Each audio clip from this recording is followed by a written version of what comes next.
Welcome in, guys, to the third Catch It podcast episode. Hopefully you guys have been tuning in, being able to find us on YouTube and Spotify. Make sure you guys continue to like, subscribe, all that fun stuff. John, we had a pretty fun weekend in sports. Obviously, the conference championships in the NFL had a lot going on in the NBA. How'd the weekend treat you? Did not do well. I caught the under in the San Fran Eagles game. That was pretty much a no-brainer. Two of your top defensive teams, 49ers, best team against the rush in the NFL, gave up the fewest yards in the league, fewest total yards in the league.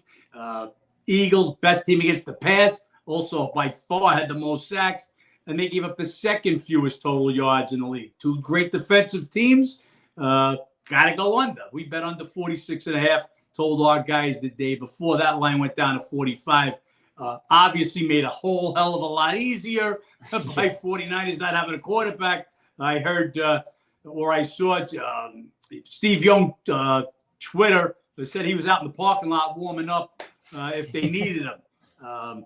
This is football. This is sports. This is what happens. Injuries happen in every sport. They're key.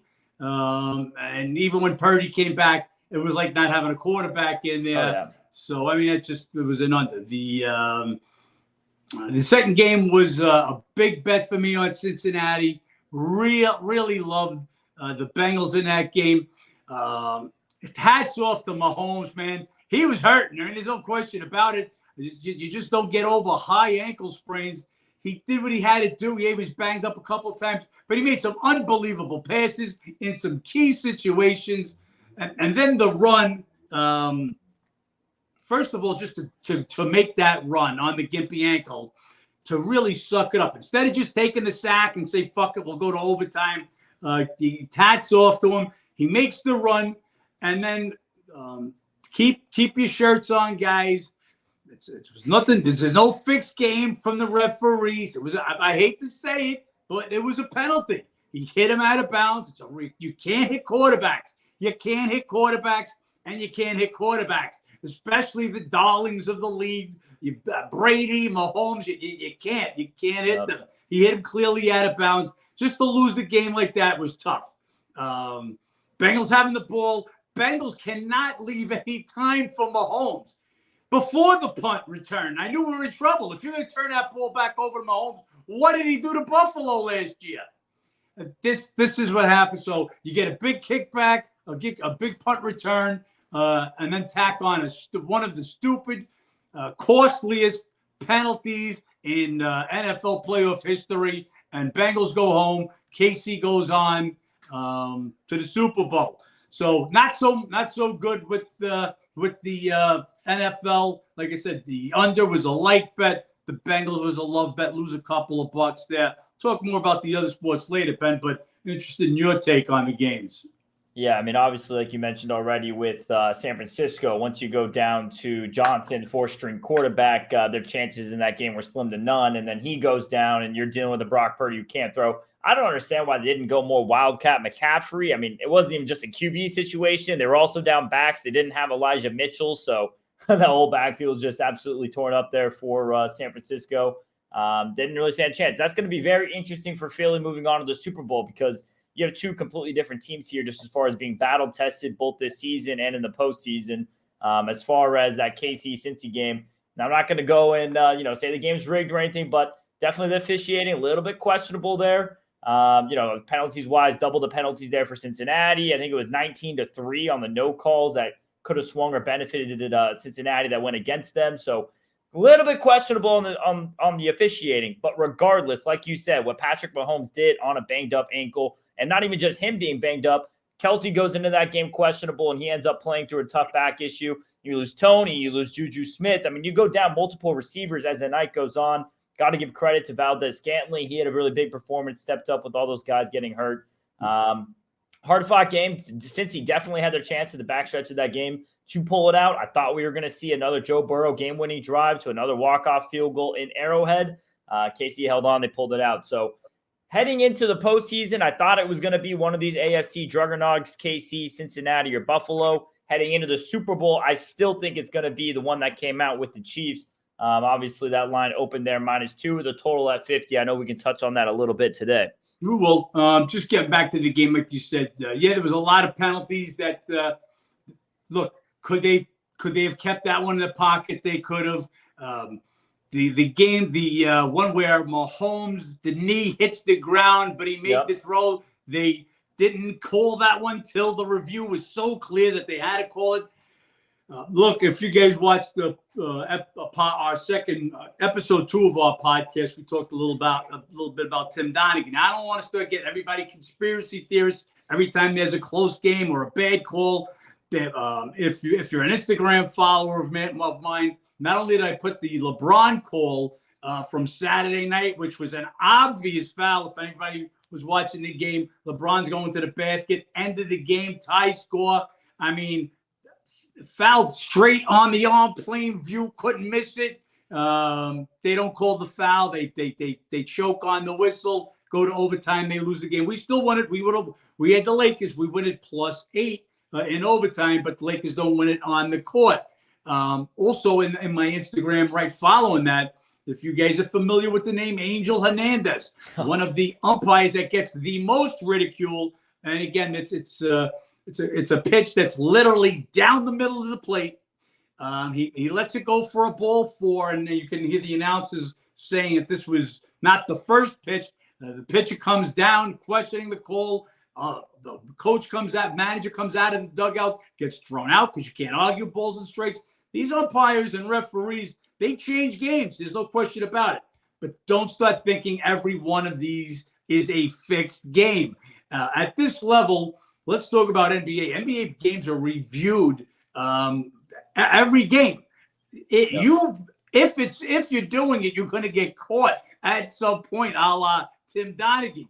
So I don't see that in the NBA. And not trying to cast aspersions. What I will say is the game is getting too quick for a lot of these guys. You could be fooled very easily, and the game goes so fast in all the sports. But just imagine sitting behind home plate, looking at guys that are throwing 100, and they're using this stuff that's making the ball spin faster. So if they're fooling major league hitters that are in the prime of their life, 20s and 30s, can an umpire get fooled? Of course he can. Can a referee miss a call? Of course he can. So let's keep the conspiracy theorists down to when we know something. What I will say about the Lakers-Boston game was line movement. And that's what I watch more than what the refs call. When I see funny line movement, my antennas start to go up. So on Saturday morning, I put in my preview. We write a preview for every game, whether I bet the game or not. And Saturday morning preview, they were listing LeBron as questionable. And I literally wrote word for word, do we really think LeBron's going to sit out a nationally televised game at Boston tonight? Question mark, like LOL. Of course he wasn't going to sit out. I took that game +8. An hour later, it was 9. Very rare that I'm on the wrong side of an injury. Has to be an injury or something. Maybe they got info that LeBron really was questionable, but he wasn't. Later on gets announced that not only he'll play, AD will play, which I knew they're going to both play. So the line goes down to 7.5 and some 8s, only to get hit right up at game time. So, and I'm missing that also during the earlier part of the day, Robert Williams was announced he would miss the game. So already without Smart, not going to have Robert Williams. You know when AD and LeBron are going to play, and the line is going to the Celtics, who have lost 3 straight, haven't covered in 5, played the Lakers in overtime in LA. Everything said bet the Lakers, but line mover was going towards Boston. So that's the type of things that I watch more so than the officiating. Again, not casting any aspersions, but these are the things that I watch, and I've been watching. One of the reasons I caught Donaghy. Anyway, Sunday's game, tough breaks, a lot of no calls, some calls that went KC's way. What can I say? We chalk it up and we move on, Ben. We do move on. To make a couple of points, what you said about the game speeding up, going to be more difficult for officials. And that's, you're seeing that in an aspect for the players as well. I mean, injuries, both NBA and you can bring MLB, but NFL as well, more high impact sports. We're seeing those injuries continually pick up, and we're seeing the possessions per game, I mean, you don't even have to go back too far. You go back 10 years, 20 years, it's progressively picking up from the 90s era, 30 to 40 more possessions per game. That many more times guys are going up and down the court. That applies to referees as well. So pace of play is definitely picking up. That affects everyone. Now, I will throw you an interesting stat. Frosty Suzuki, he's one of the guys who's been tuning in on Instagram Lives, on Twitch forever. He did send me a little stat here. In games that Eric Lewis is the referee in for the Boston Celtics, since 2020, they are 36-2. And he was one of the officials in that Lakers game on Saturday night. He was the lead official in that game. Yes, he was. So it's a very interesting little stat there. That's what I'm going to bring up. So while let's not say NBA officials, NFL officials, Major League Baseball officials are fixing games at this level, the scrutiny that they're under would just be, look, could they fix a game? Yeah, but could they keep it under wraps? I just don't see how they could in this day and age. Could they have clouded judgment? These are human beings. They're not robots. Do they have a favorite team? What, did they like a team when they grew up? There's a guy, Haywood Workman. He was an NBA player before he was an official. Does he have some hard feelings against the teams that let him go? Again, you take shit from a certain player, be like, fuck this guy making $8 million. I'll stick in his fucking ass the next time. So that has a lot of play. Don't get me wrong. That's absolutely that'll absolutely weigh like those records and that you're talking about with Lewis. So not fixing games per se, but giving certain teams calls, beating up on a certain player, not liking a certain player. That is absolutely part of the game. Yep, and we all know these Scott Foster CP3 stats. There's definitely trends with certain players, certain teams that do correlate to those referees. But I mean, for a grand scheme of things, like you were mentioning there, as far as specific games actually being rigged, the leagues are too big for it. I mean, we already saw it with the NFL. Calvin Ridley, it wasn't even a situation where he was fixing anything, trying to play to his advantage. He was more so just too naive and just betting shit. His injury, trying to have a little bit of fun. Didn't realize we got caught up on. The leagues are on top of it. They want absolutely no way, especially with it becoming legalized everywhere. They don't want it to become a bigger issue. So the leagues aren't permitting it. However, once you start getting Calvin Ridley is a follower of mine on Instagram, or he was up until the last time I checked. That's how crazy that is. But go ahead. Yeah, I was just saying that as far as those main, sports leagues, they're not going to be the ones in charge of that. It's going to be some of your, your one-on-one tennis or maybe, boxing, whatever it might be, Jake Paul fights. Even some, lower end college basketball, college football, you might see some more things there. But look, like you mentioned, we talk about it going back. Now, the scrutiny for your major leagues, meaning baseball, NFL, NBA, just you can't do it. No. Your bigger colleges, just still under a lot of scrutiny. Can it be done? Anything can be done. But when we talk about it, especially when we go back years ago, when you have an Evansville playing Ball State, okay, or a go to some Liberty against one of the, hey, Monmouth, Robert Morris, these are small little schools that are having neighborhood guys ref games. Of course, they're going to have some bias. This is why years ago, college home court advantages could be 6-8 points. Because you weren't beating a certain team in their home because they had some real home or refs. You go to those little or smaller colleges, they're not going to bring a guy. Let's say FAU is going to play somewhere in Tennessee. They're not bringing Florida refs up to ref in Tennessee in these smaller college type games. So, because as their biases, just like I said, absolutely. Could they be reached? Could they be fixed? Sure. This is a much lower level, especially when you go back years ago. This was one of the big edges. The computers, Walters, all these guys had, knowing the referees, connections to schools, who were donors, knew them personally, who they golfed with. So a little bit different today, but anything that humans have to take part in. It's a judgment call that think about a baseball, the pitch missing by 2 inches. It's 2 inches. Doesn't seem like much. when you're looking at it, you're like, oh, how can he call that a strike? You know, when they slow it down, it's 2 inches. It happens. So those are the things that can happen. And then there are things that are obviously missed, and maybe they're missed for a reason. Maybe they're blind in one eye or want to be blind or got blinders on. So, again, this is the human element. Anything that has a human element ain't going to be perfect. Sunday's game definitely wasn't perfect. Definitely wasn't perfect, and we'll see how much of that carries on into the Super Bowl. We can touch on it briefly. We have probably 4 or 5 more episodes up until the actual Super Bowl, so we'll progress a little bit. But just initial thoughts, Sean. I mean, we saw these two teams. I mean, Eagles. I don't want to say it was a cakewalk, but that's as easy as a walk. Yeah, had 2 cakewalks. The Giants, just a basic no-show from a team that was just happy beating the Vikings the week before. And then you get to play a team that didn't have a quarterback after the first series. But they did take care of business, though. I mean, you have sometimes those situations where, you get that lucky break, you get those key injuries, and it's still a tight fight. They did, easily handle what they were supposed to easily handle. They absolutely did. It's also going to be their first trip. Give me the guys that have been there before, that have dealt with that pressure, that have been in how many tough big-time games already, in the last few years with Mahomes at the helm.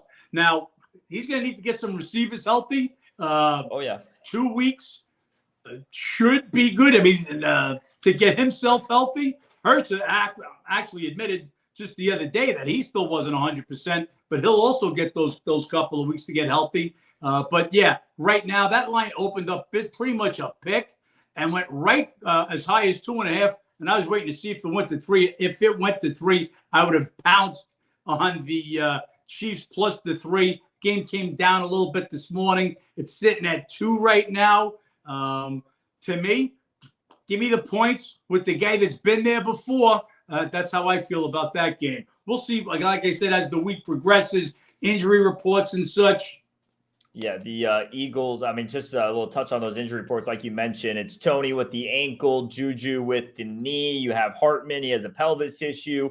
And then defensively, Snead, the concussion, he went out really early last night.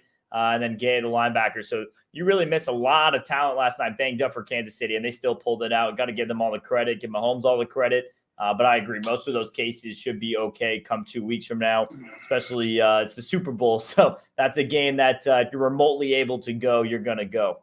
You'll go, exactly, just how effective you'll be. We'll see. Like he says, you'll get more reports as the week goes on. But again, hats off to Mahomes. An unbelievable job. Couple of 3rd and 10 and 4th and 1 touchdown passes. He just comes through. When he's got to come through, he gets it done. And it ain't Burrowhead. It's it's Mahomes' house, and that's it. Chiefs move on. I give them the edge over the Eagles. We'll see how the next couple of weeks play out. A little bit of a NBA weekend recap. We had some nice little rivalry matchups. I know we touched on Lakers Celtics, 1 game, Sixers Nuggets. You have the 2 best centers in the NBA, 2 top 5 guys going at it, 2 best teams. And Joel Embiid, after not getting the All-Star starting job, or whatever you want to call it, 47-18 up against the MVP of the league in a Philly win at home. Very dominant performance. And just go to show you, this Sixers team can go toe-to-toe with the best. The question's just been for them in the playoffs. They can put it together at that time of year. And James Harden, even before his time in Philly, that was always his question. Can he get it done in the postseason? This is the best this Phillies team has looked since they've had Jimmy Butler, in my opinion. So Embiid took that game personal. He was playing against Joker, the 2-time MVP. He feels those are his awards. He showed it the other day. They were way down. They were down, I think, 17 in the first half. Come storming back. And like I said, Philly at home especially. But it's really these West teams. Tonight is we're shooting this Monday night. It is Tuesday. But as of tonight, Monday night, there's one team in the West that has a better than 500 road record, and that's the Sacramento Kings. That's how rough it's been for these teams to win on the road. So Denver, Memphis, Golden State, as great as they've been at home, just not getting the job done on the road. You got to win on the road. The old saying in the playoffs is the series hasn't started till someone's won a road game. So these teams are going to have to win a road game. Philly looked real good yesterday, and this is for the benefit of my guys how to beat the bookie members. We'll get stepped on sometimes when we bet early in the morning. We bet early in the morning yesterday. Pelicans were at the Bucks. That line was 10.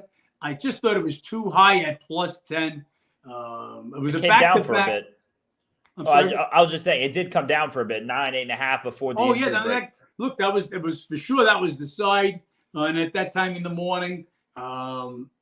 Later comes no McCollum, no Ingram, just nobody playing guys back to back anymore. It's just become insane. The product to get off subject, the product that the Clippers put on the floor yesterday, that was a G League team. No Paul George, no Kawhi Leonard, no Morris, no Reggie Jackson. It's you got to put a product out there. But getting back to the Pelicans, so McCollum and Ingram both going to be out. If one was out, Ingram, because I thought he may sit in the second half of the back-to-back, just being that was his second game back, would have stayed with it. But once McCollum was out also, now the Bucks I think went up to 11 or maybe even 11.5. Later in the day, they came back down to 10.5. So with McCollum and Ingram out, I took 10. The game now is only 10.5, telling you that imagine what it would have been if those guys were in. With them being out, there's no more edge. And what I did was I told my guys to get off the game, and I ended up buying a number, but I wanted to buy 10.5 to 10. God forbid the game falls 10. You don't want to lose a bet and push your bet. If it falls 10, you push both bets, and that would be the best case scenario because you don't have to go for juice. But in a case like that, you run up the flag. I'll give up the juice, and it's a good thing I did. Bucks crushed them. So sometimes in the morning, it'll backfire on us. This morning, because I've had guys come on and say, "Oh, you bet early? You don't know." We know what we're doing. If we wait, we're going to miss the number. This morning, again, today's Monday, guys. If you're seeing this on Tuesday, we bet San Antonio Spurs, and you can check out my Instagram. I made a post showing the actual line movement at 8:30 a.m. So we bet this game before 9 o'clock in the morning. We took Spurs plus 7. This game right now, as we're shooting this video at 6:02 at this podcast, 6:02 p.m. Eastern, is 5.5. And that's the advantage. When we know games are going to move, we've got to get them early. Sometimes, like I said, once in a while, it'll backfire on us. A player won't play. Yesterday it did. We made lemonade out of lemons, getting off the game. So we throw away a little juice. But that's what you'll get with me. Our work. We don't make bets and then go to sleep. We're on top of everything throughout the day. Yeah, the two biggest NFL games of the year are on. Doesn't mean we're forgetting about our other bets. They're all important to us. So you're going to get me or Ben monitoring the computers, monitoring the lines throughout the day. And that's what we did yesterday. We saved ourselves a bet. And just to continue, we said about the Spurs, give that out at plus 7 down to 5.5. For those of you guys who don't know, I think John already mentioned it, but Instagram, TikTok, follow those. You guys will get the free play videos every single day. Right now, those are running a little bit hot. 3 in a row on the free play bets. We'll see if we can go for 4 in a row tonight, John. Yeah, and if we don't start getting some engagement, some likes, some comments, you guys won't be getting the free bets either. We're going to be coming out with a little 3-day trial shortly. So I hope you guys will take advantage of that. There is just no reason not to take the 3-day trial. Take the 3-day trial. Come read our previews every day. Check out our ratings. You can literally make the line. On next show, I'm going to do a little thing with our ratings compared to other ratings that are out there, and just show you what it's all about. But we'll save that for the next podcast. Yeah, before we dive into on the Tuesday NBA slate, John, I know we had a good little story time last time around. I know you have another little story for us tonight, ticking back the clock. I know you got all these stories that would probably put me probably past my age range as far as some of these. I got a million of them, Ben, and I got a million of them before you were even born. Yep.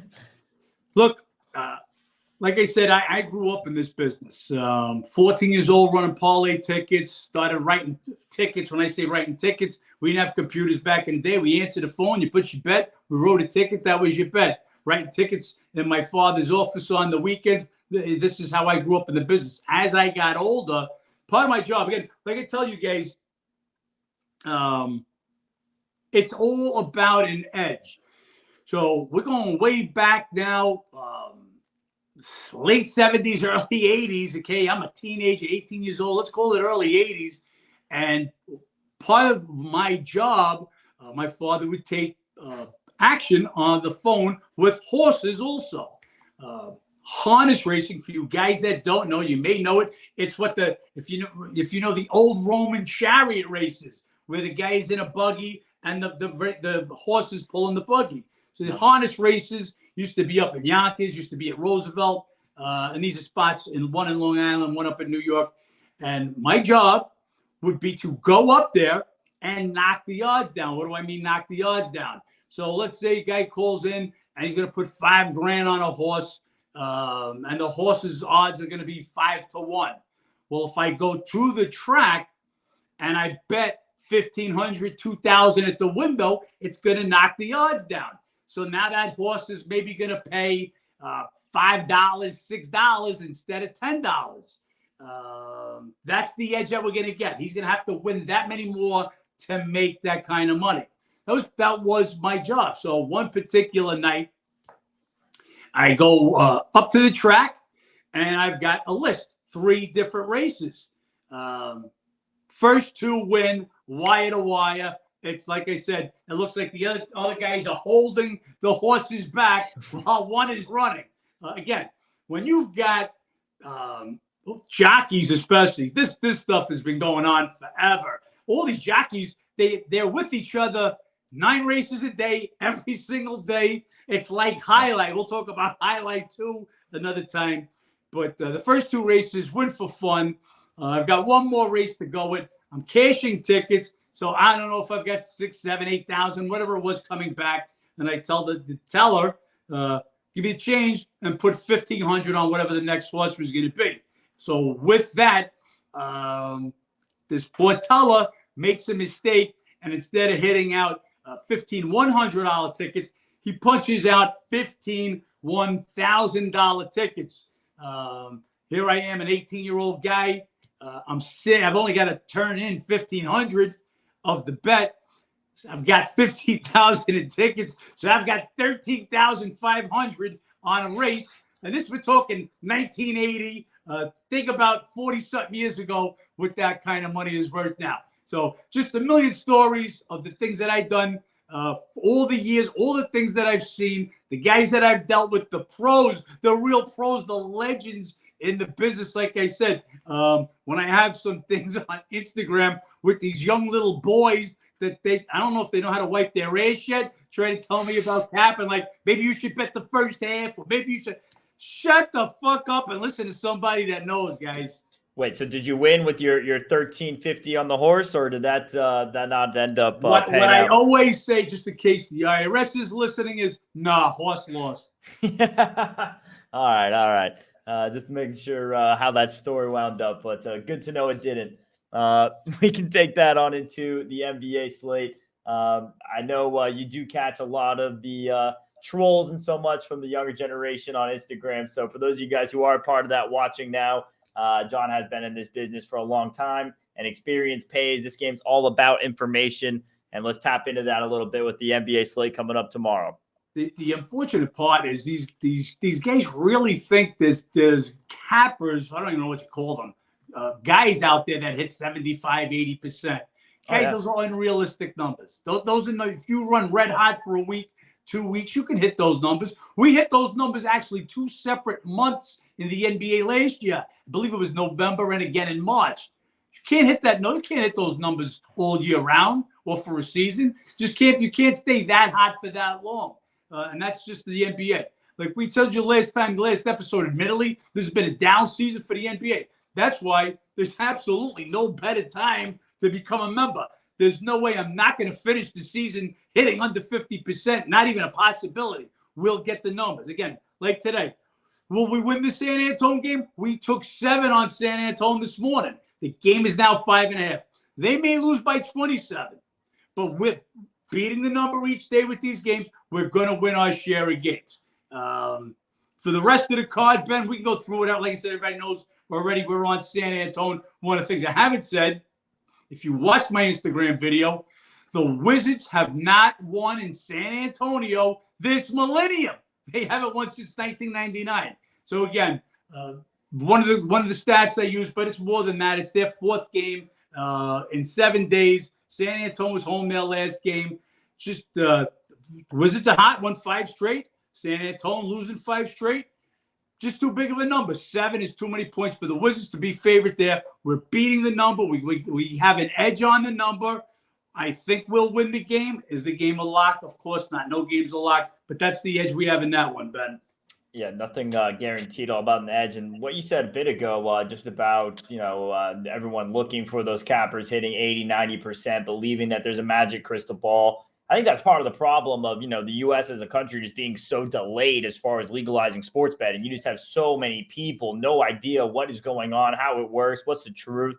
And then you have all these idiots on social media spamming crap left and right. So definitely going to be a lot of sports books taking advantage of that. Anyone who's watching, new to gambling, tread carefully. And just make sure you learn as much as you can before you fully get involved, because it is a dangerous game. 55 to 60%, you're a sharp guy, and you can make a living off of gambling. There's no such thing as 75 and 80. There's just no such thing. I don't care what these Vegas Daves and bookie killers and all these morons say. Just not possible. Billy Walters, best in the business, he couldn't hit that number. Yeah, very difficult to hit above that 52% profitable line, let alone up into that 55, 60% range where you're really making money. And like you said, it's impossible to hit those higher numbers. But John, first game we have coming up on this Tuesday NBA card, we have the Heat at the Cavs.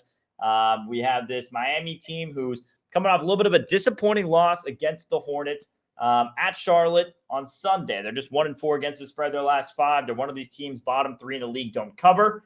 And then you have this Cleveland team who they come in, absolutely manhandled that Clippers team. Like you mentioned before, it is an absolute piss poor product that they're putting on display. And then as far as the matchup, Cavs have won 3 of the last 4 meetings. They won the last 2 in Cleveland by an average of 18.5 points. Would have a slight lean here to Cleveland. Don't love it. They kind of had a nice little gimme game there with the Clippers. And then as far as Miami, I just have a really hard time backing this Heat team.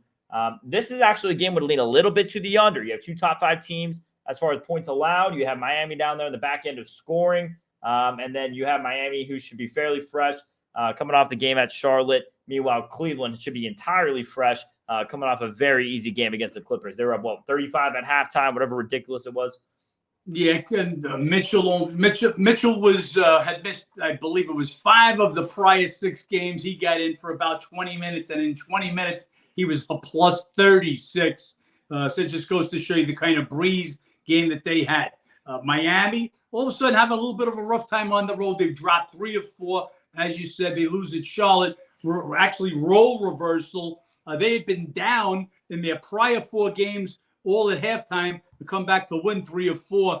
They were ahead going into the half yesterday, but they wind up losing to a Charlotte team that they had handled twice this year and had won their prior 6 games.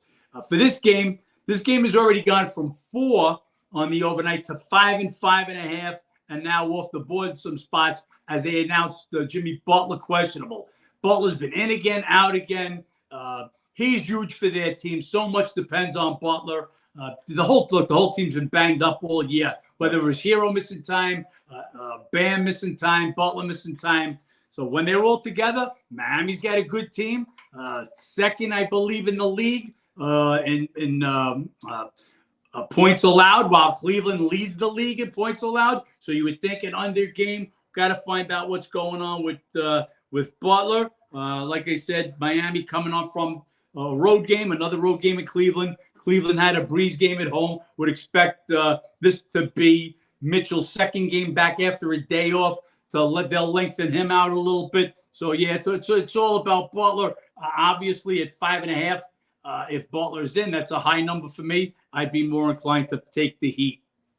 And we'll see what's going on Cleveland-wise. Just Kevin Love, questionable. If you guys How to Beat the Bookie members, you guys know you'll be updated about injuries all throughout the day. If you're not a How to Beat the Bookie member, check it out. You can download the app, go to the website, sign up, and you'll get access to all this information. Lakers-Knicks, for example, tonight looks like, it is Anthony Davis and LeBron both getting the night off tonight. Almost impossible to back this Lakers team in a situation like that. Looking on into Tuesday's game, though, they're going up against the Knicks. With them both sitting tonight, would look like they're both going to play tomorrow. I have a hard time seeing them not sit. Lakers, man, coming off that game that they felt like they had stolen from them, looked like they had stolen from them with the ref and the bad call at the end of the game. Second game now of this road trip will be tonight, third game tomorrow, and then they wrap it up with a couple of banged-up teams in Indiana and New Orleans. You have this Knicks team just not playing well at home, 2-5 their last 7. They're coming off a loss against the Nets. I imagine the Lakers will also be coming off a loss against the Nets tonight. I would have a slight lean to the Lakers in this one. Looks like they're going to be rested. Knicks do have decent matchup history. They won the last 2 meetings in New York, 4-1 against the spread the last 5. Just a different Knicks team this year at home in the Garden. They just don't win at home. Exact opposite. Again, this is one of the reasons why I tell you guys all the time, check out my ratings at How to Beat the Bookie. They are the best ratings in the entire world. I don't say that lightly. Go look at my ratings against anybody's ratings, the Sagarin ratings, ESPN ratings. I told you we'll talk more about ratings on our next podcast. But again, what makes mine different, I rate every team separately at home and away. And while we were just talking before how Memphis, Denver, Golden State, these teams have a 4-point difference home and away.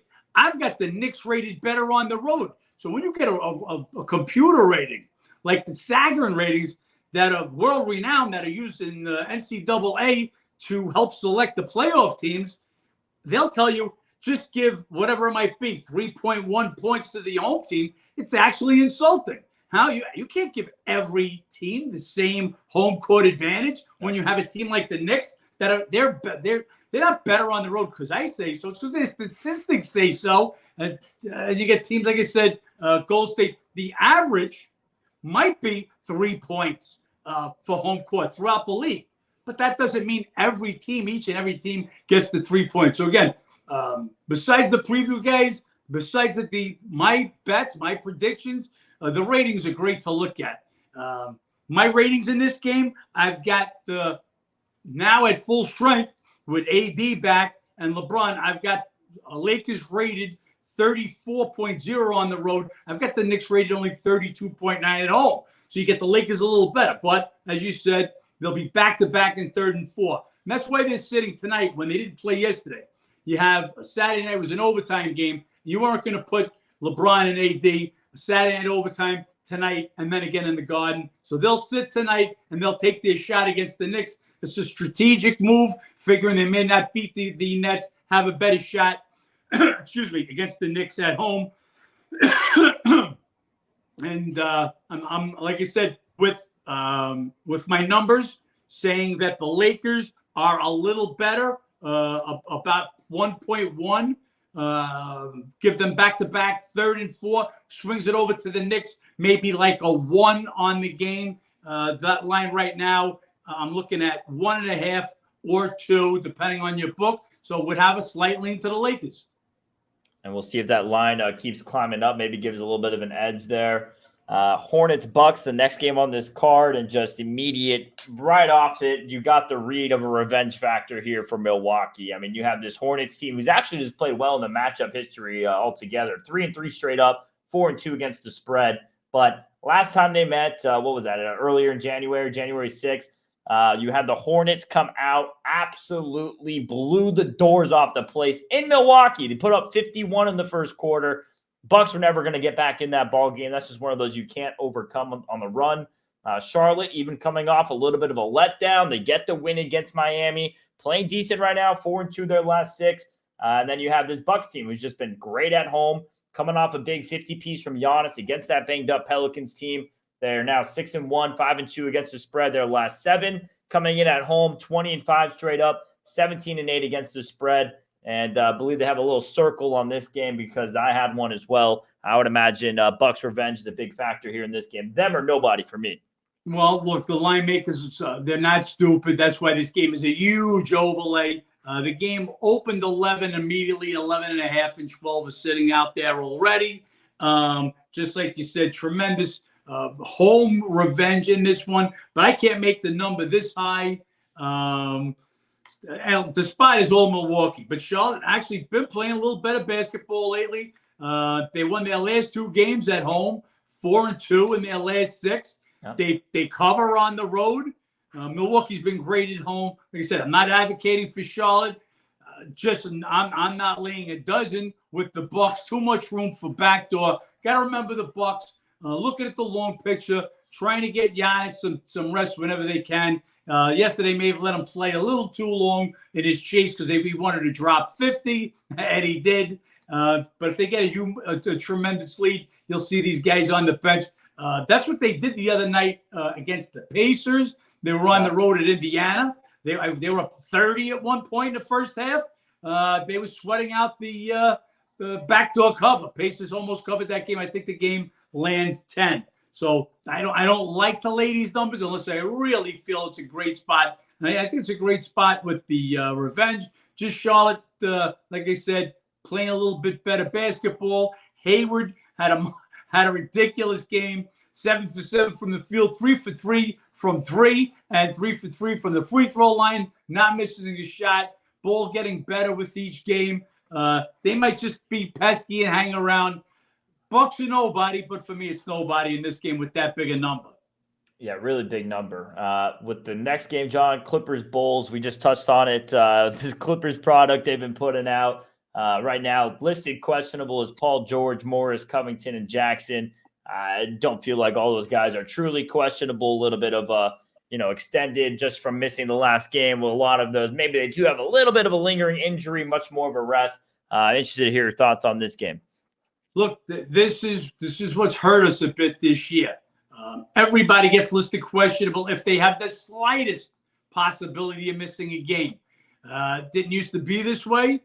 And then if somebody was added questionable later in the day, he was more doubtful than questionable because usually you're adding those guys after shoot around. So all these questionables now, Rudy Gobert, questionable every day. He's been playing every game. We still talked about it. Anthony Edwards from the Timberwolves. I think today's the first day in about 2 weeks that he hasn't been listed as questionable. He has not missed a game this year. So this whole game with the injuries, it just makes it tough to decipher. But really what the Clippers did was ridiculous. Paul George, is he questionable? I don't know. I mean, he's been in and out. These are things that are hard to read. Usually when we know Kawhi's not going to play in a back-to-back. Right. We know or have a real good idea sometimes when they're going to sit Giannis in a situation. But then these are like McCollum come out of nowhere. So you just giving up the game yesterday? You want to sit B.I. because he's Brandon Ingram, just because he's just coming back off an injury is one thing. But now you're going to sit McCollum also? Like I said, that's a give-up game. All these games in the NBA count, especially for seedings and staying in that top 6 of the playoffs. We'll see how they go later, but in this game for tomorrow, let's say Paul George is playing. Let's say Kawhi is playing. This line came up 2.5 and is now 3. And I just can't make the Clippers that. But Clippers are playing good basketball right now. I've been saying it. You tell me how good Kawhi is going to be. I'll tell you how good the Clippers are going to be, and they're going to be real good. And Kawhi's getting better and better. A lot better, yep. But the Bulls at home, I can't make Clippers 3 in this spot. It'll be their 3rd game in 4 days, although they did rest everybody. Bulls have been off for 2 days since their last game, a win at Orlando. So yeah, I'm not at 3 on this game. I'm hoping once they announce Paul George is in, if Morris is in, this game goes higher. I think this will be a nice spot for the home dog, the Bulls in this one. They won both games last year, home in overtime and at LA by 10. And the matchup trends favor that as well. You have the Bulls who are 3-3 straight up, but 5-1 against the spread the last 6 meetings. Clippers been playing some of these teams tight. Bulls coming off that game against Orlando, both Levine and DeRozan gave you 32, Vucevic with 26. That's the big three really all coming in together, almost putting on 90 on their own. So this is a Bulls team maybe putting it together a little bit. They're returning home. They were just 1-2 on their trip. Granted, it was an Orlando team they beat up on. I definitely like the way they match up against the Clippers. A lot of wing depth on both sides, so that'll be interesting to watch. Last game on the card, I mean, you touched on it a bit with Ingram and McCollum both sitting. Again, both listed questionable, but those are just more likely extensions from sitting the last game. Now, I'm going to pat myself on the pat myself on the back here because a bit ago, John, I told you I thought the Suns were due to go on a little bit of a run once they got these guys back. 5-1 their last 6. Calling it now as well. This Pelicans team here got Ingram back, played a couple of games. McCollum rests. They go into this game against Denver. I think this is where they start to get back to that team they were at the start of the season. We'll see if that's the case. They've dropped 8 in a row, 2-6 against the spread. So I know you never want to catch a falling knife. You never want to try to pick when is this team going to flip it around. I feel like the resting of McCollum was a little bit of that thought process of going on the road to the best team in the West and trying to piece it together there. 3-1 against the spread the last 4 meetings against Denver. I like the Pelicans here in this spot. We'll see how the Nuggets look after they show up against that game. Traveling back from Philly with Joel Embiid just giving a big old slap across the face. Denver is the one of your top teams at home, and they'll do better at home. They are coming back from their trip, but they've had 2 days off. They've been off since Saturday, so they were off Sunday and today. Yep. They'll be the more rested of the team. Pelicans just haven't figured it out. Haven't had all their guys on the court. Remember, Zion's still out. I don't like the Pelicans in this one. Couple of spots that I see, which is DraftKings and Westgate, have got this number 8.5. That's my number with these guys in. I expect them to play. Like I said, Ingram and McCollum were just sitting out because it was a back-to-back. I expect these guys to play. But with Denver coming off a loss that they gave away, when a team's got a big lead like that, it just seems that next day they'll be a little more apt to keep their foot on the gas so as not to let the team back in. Pelicans now 8 straight losses, 2-6 against the spread, going to one of your top home teams in the league. There's just no reason to bet the Pelicans. I thought the spot was for them +10 the other night at Milwaukee, with maybe Milwaukee one eye on this Charlotte game, team that embarrassed them in their home court, coming off a couple of wins. But here you've got the opposite. Denver may be a little aggravated how they performed in the late second half and the fourth quarter in a loss at Philly. I'm 8.5. No interest in the Pelicans. Also a little bit of a sandwich game for Denver, though. They have the game with Philly, and now on Thursday they're going to get Golden State, the team that knocked them out last year, team they might have to go through in the playoffs again this season. I like this spot coming up for New Orleans. I won't call a game a sandwich game if you lose the first part. Fair. The spot, it's a sandwich spot. But if they would have won that game at Philly, 100% agree with you. Definitely a sandwich spot there. Losing a game, especially the way they lost it, and you got to think Joker's coming out, but with game after fucking Embiid gives him 47. So again, just don't no feeling on the game. My number is again. Here's my ratings, guys. If you're a How to Beat the Bookie member, I got with Ingram, McCollum healthy. I've got Pelicans rated 33.0 at home. I've got Denver rated 40.5 at home. It's a 7.5-point difference. You throw in Denver's been off for 2 days. Pelicans are 3rd and 4. The history this year, Pelicans, they've split 2 with the Pelicans. Look, they just played the other night. They played in New Orleans. We fucking bet Denver -2. Denver only won by 1. We had a huge lead in that game. They gave it up in the fourth quarter and won by 1. I don't think Denver takes them lightly. Again, not betting Denver. I think the line is right. I think it's 8.5. But I don't want no part of the Pelicans. Yeah, we'll see how that game shapes up, guys. Hopefully you guys keep tuning in on this. That's obviously for the Tuesday card. We'll be back later this week, running down the weekend, first weekend without NFL action in a long time. So going to be a little bit more basketball focused. We can touch a little bit on the Super Bowl. John, do you have anything else you want to add? What is this? Catch It podcast episode number 3. Like I said, I've got a million stories. Been in this business a long time. I'm trying to bring you guys all my expertise. I've seen, if you watched our last podcast, I pay attention to detail from the reading. If something hits me, like I said, like a Richard Jefferson quote. They just updating McCollum to probable now for tomorrow. So if you guys can see this early in the morning, you'll make a note. McCollum problem, as we expect everything on the play. But like I said, you've got I've got a wealth of knowledge. Try to pass it on. When you're in the business this long, I come across games, and it's like, yeah, I've seen this movie before, and it just makes it a lot easier. But we'll try to give you guys some in-depth looks. Like I said, some stories that might be funny. Because they wanted me during the time. So I'll pass them along. The stories that I can pass on. Can't pass on them all, but I'll pass on some of them that'll be good for a laugh. Like I said, this is one of my favorite track stories that we shared today. But yeah, when I bet a game, guys, I bet with an edge. As again, just want to keep beating a dead horse. Took the Spurs +7. They're one of the worst teams in the NBA. They give up the most points in the NBA. They're the only team that allows their opponents to shoot over 50%. But the 7 was too many points. It was worth the shot. Again, it's not, if it was just me, it's one thing. Sharp guys have bet this game at +7, +6.5, and now +6. The game is now sitting at 5.5. And that's what I can give you guys. Hope you guys want to give us a look. Like I said, we'll be doing a 3-day free trial. No reason not to join just for that.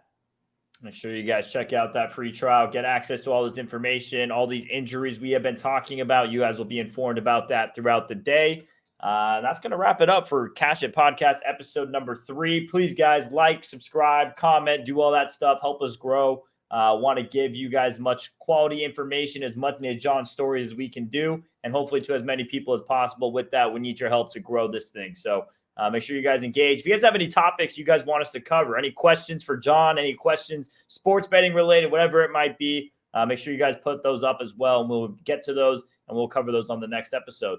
Other than that, John, let's make some money. Let's make some money.